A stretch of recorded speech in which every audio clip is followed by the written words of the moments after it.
फरमा दो। और मेरे नबी ने फरमाया, ए मुसलमानों याद रखना, अगर दुनिया में तुम किसी की तकलीफ दूर कर सकते हो तो कर देना, इंशाअल्लाह तुम दुनिया में किसी इंसान की तकलीफ दूर करोगे, अल्लाह हश्र के दिन तुम्हें हश्र की परेशानियों से नजात।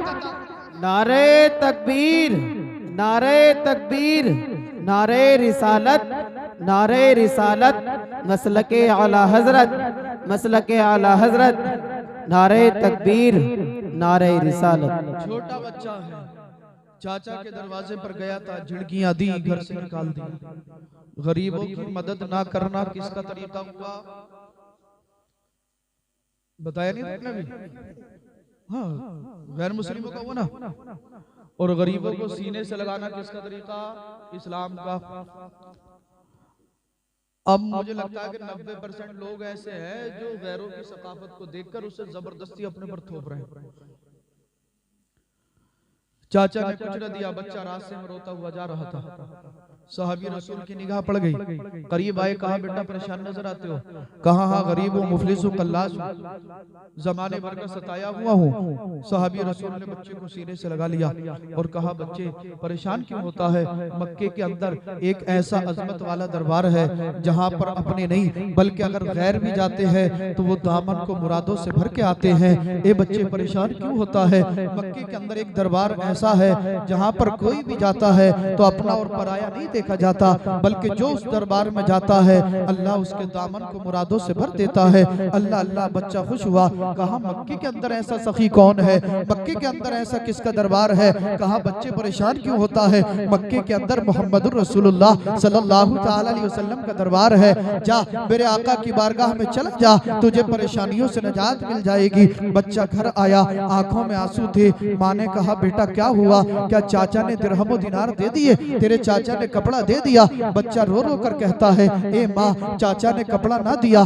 चाचा ने दिरहम दिनार ना दिए, चाचा ने धुतकार दिया है, चाचा ने जो है मुझे लान तान करके अपने दरवाजे से बाहर भेज दिया। अल्लाह अल्लाह, माँ भी रो रही है, बच्चा भी रो रहा है, बच्चे की सिसकियां बन गई है। बच्चा रोते हुए कहता है, ए मेरी माँ, अगर तू इजाजत दे तो मक्के के अंदर एक दरबार ऐसा है जहाँ पर जाकर अगर मैं जाऊंगा तो इंशाअल्लाह मेरी मुराद पूरी हो जाएगी। मक्के के अंदर एक ऐसा अजमत वाला दरबार है, अगर मैं वहां पर हाजिर हुआ तो मेरी मुराद पूरी कर दी जाएगी, हमें कपड़ा भी मिल जाएगा, दिरहम दिनार भी मिल जाएंगे, परेशानियों से निजात भी मिल जाएगी। माँ ने कहा, बेटा तू कौन से दरबार की बात करता है? किस दरबार की बात करता है? बच्चे ने कहा था, ए मेरी माँ, मैं मोहम्मदुर रसूलुल्लाह के दरबार में जाना चाहता हूँ। बच्चे ने इतना सुना, अल्लाह अल्लाह, बच्चे ने इतना कहा था, इसकी माँ ने इतना सुना, तड़प गई। कहा, ना बेटा, उस दरबार में ना जाना, मैंने सुना है जो मोहम्मदुर रसूलुल्लाह के दरबार में जाता है वो उन्हीं का हो जाता है, जो उनकी बात को सुन लेता है वो उनका कलमा पढ़ लेता है, जो उन्हें देख लेता है वो उनके मजहब में था। नारे तकबीर, नारे तकबीर, नारे रिसालत, नारे रिसालत। सैयद रिजवान मियां साहिब किबला, सैयद रिजवान मियां साहिब किबला जिंदाबाद, जिंदाबाद। इस यहूदिया औरत ने कहा, ना बेटा, मैं तुझे उनके दरबार में जाने की इजाजत नहीं दूंगी, मैं तुझे मोहम्मद रसूलुल्लाह सल्लल्लाहु अलैहि वसल्लम के दरबार में नहीं भेजूंगी। अल्लाह अल्लाह, बच्चे ने कहा, माँ आप मुतमईन रहे, मैं उनका कलमा नहीं पढ़ूंगा, उनके इस्लाम में दाखिल नहीं होगा, उनके मजहब में दाखिल नहीं होगा। माँ को मुतमईन किया, माँ ने इजाजत दे दी। बच्चा चला, सरकार के दरबार में पहुंचा। अब आप तवज्जो से मुलाहजा करें, अल्लाह अल्लाह, मेरे नबी सहाबा के झुरमुट में तशरीफ फरमा है। बच्चा सरकार की बारगाह में आया, आने के बाद अर्ज करता है, मैं कुछ अरीजा लेकर आया हूँ। मेरे नबी ने फरमाया, बच्चे क्या बात है, क्या अरीजा लेकर आए हो, बयान करो।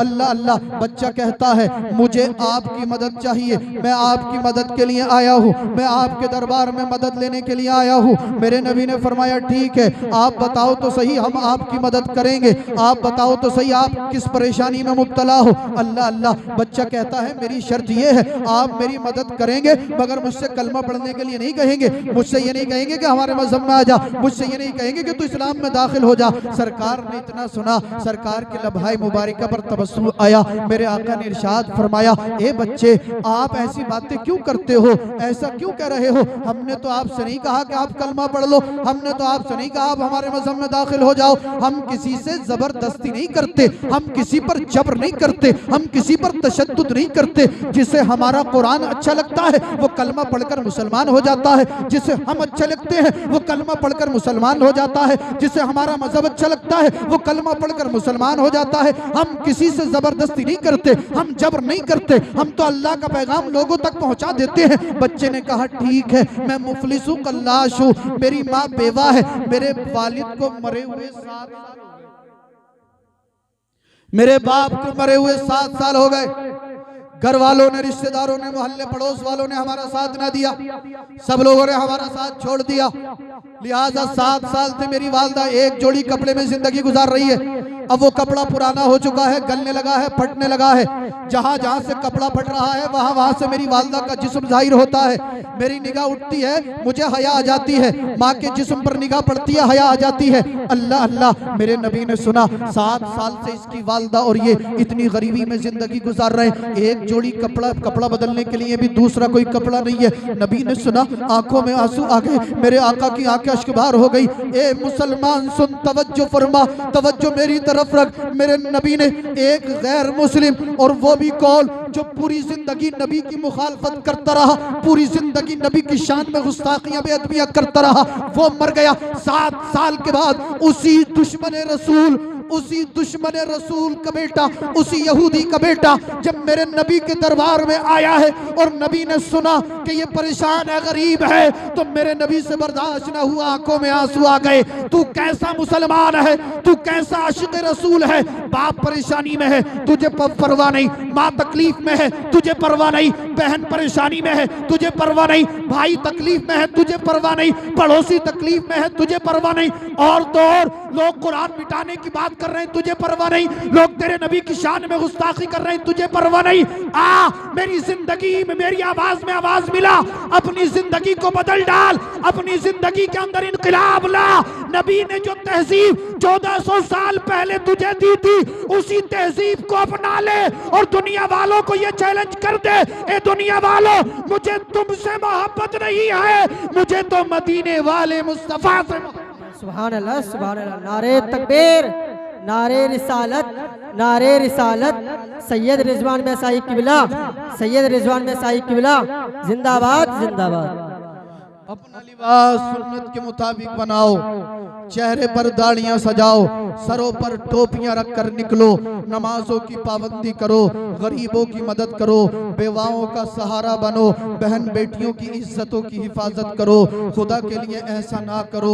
आजकल लड़के बता रहे हैं शादियों में बड़ी बुरी हालत है, हमारी बहन बेटियां जिस तरफ जाती हैं 4 लड़के इधर खड़े, 4 उधर खड़े, 4 उधर खड़े तक रहे हैं, और हमारी बहनें भी तंग ताईर लिबास पहनकर आगे से पीछे दुपट्टा लटकाकर गैर महरम लोगों के सामने आगे से पीछे के चक्कर, इधर से उधर, उधर से उधर अपने जिस्मों की नुमाइश करा रही है। आप ईमानदारी से बताना, जब हमारी जवान बहन, जवान बेटी बेपर्दा होकर टाइट लिबास पहनकर फुल मेकअप करने के बाद, आई ब्रो और हेयर स्टाइल बनाने के बाद गैर मर्दों के सामने जाएगी, तो क्या हमारे घरों में बरकतें रहेंगी? क्या हमारे घरों में अल्लाह की रहमतें होंगी? हरगिज नहीं, हरगिज नहीं। अब तो एक दस्तूर और चलने लगा है। इधर बारात आई, जब दूल्हा आता है उसके साथ उसके दोस्त होते हैं, चंद जवान लड़कियां जाती हैं, दूल्हा का और दूल्हा के दोस्तों का स्वागत कर रही हैं, वेलकम किया जा रहा है, उनका स्वागत किया जा रहा है।